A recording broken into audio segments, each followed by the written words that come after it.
Right guys, welcome back to the channel. We've been missing in action for God knows how long now. I think it might be over a month, anything up to about 6 weeks in fact. So there's lots of reasons why we haven't been present. We've been away, we've been sorting bits out. We've had a lot of work, a lot of influx of inquiries from you guys, and we can only thank you for that. But whilst we've been away, we haven't been resting on our laurels. We've been expanding and improving the facility here.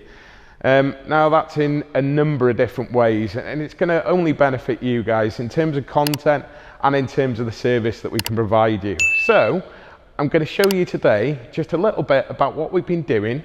A lot of the cars have now gone and left us, unfortunately, and we didn't really have the chance to get anything filmed, so I apologise for that in advance. But I'm going to let you know about what we've got coming forward or going forward and what we've been up to whilst we've been away. Right.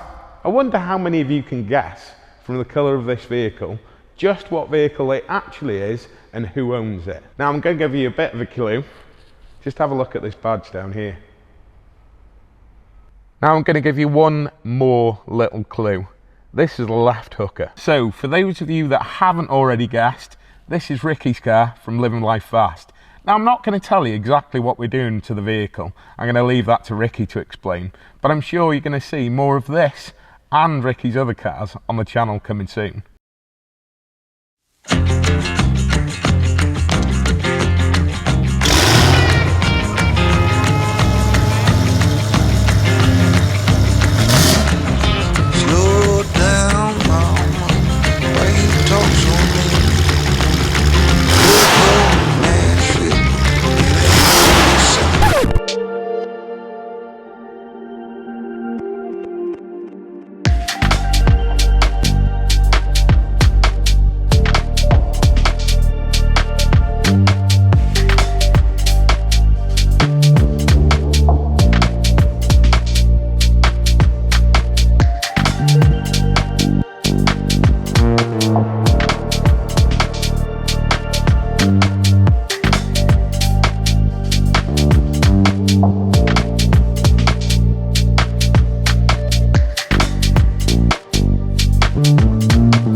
So, we've had Ian's car land with us. Now Ian's a long-term subscriber and customer for 𝗵𝗵 Performance. He's from Herefordshire. He's dropped his vehicle off. We're fully forging this. I'll leave you to decide what colour the engine's going because it's an interesting choice. So comment down below what colour you think the engine in this Performance Blue Focus ST is going. So I think it's time. Some of you may have already noticed and may have already seen on some of our social media, but it was time for us. It was time to move forward. As many of you will already know, we had a rolling road. We retired that some years ago now, just through controversy that it creates and us not being happy with the rollers that we'd actually purchased. Whilst they were new, they just weren't doing the job for us. So fast forward about 4 or 5 years later, and we decided it was time to give you guys what you wanted.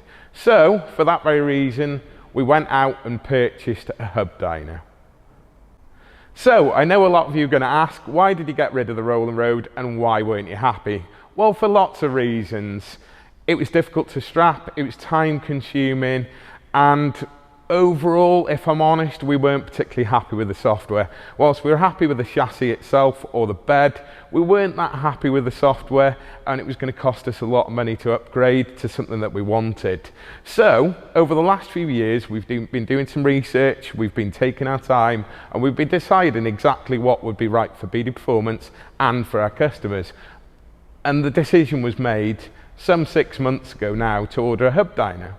So we've been waiting patiently for this hub to arrive. Now, many of you will ask, what's the difference between a rolling road and a hub dyno? Well, I'll let you know now. So what is a hub dyno? Well, a hub dyno is a connection directly to the hub of the vehicle. That means that there's no tyre losses and no issues with strapping. So there's no more arguments about vehicles, tyres or wheels climbing the rollers. And that for us is far more beneficial. The very fact that we're running more powerful cars now, for instance the Hellcat and Kerry's car,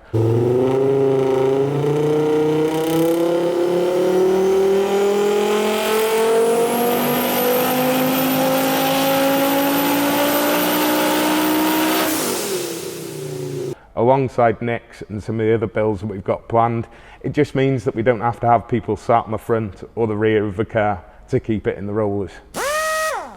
So it's some exciting times for us and for you.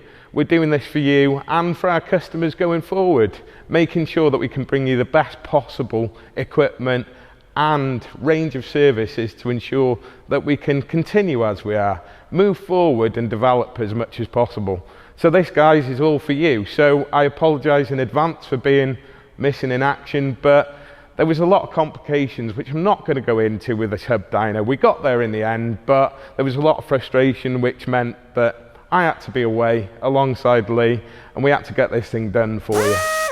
So I'm going to finish off this update with an update on the Mark III Focus RS running the Mark II Focus engine. Now the other day we had Simon from SciTech Racing up here. Big shout out to Si. He was up here remapping or updating the map on Civex on Kerry's monstrous Mark II Focus RS.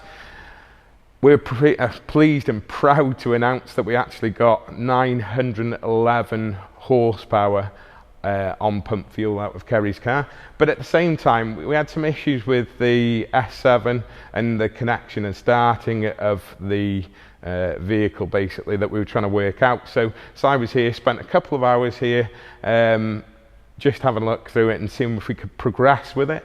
We're getting somewhere, we're not quite there yet, but hopefully in the next month we'll have a proper update for you and we can make some proper progress in terms of swapping this lot out, getting in place the proper equipment, i.e. turbocharger, making the connections properly and getting this thing actually on the ground and hopefully running.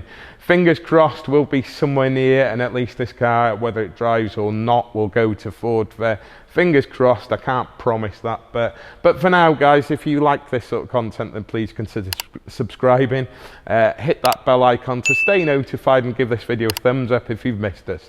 For now, it's out from me. I'll see you next time.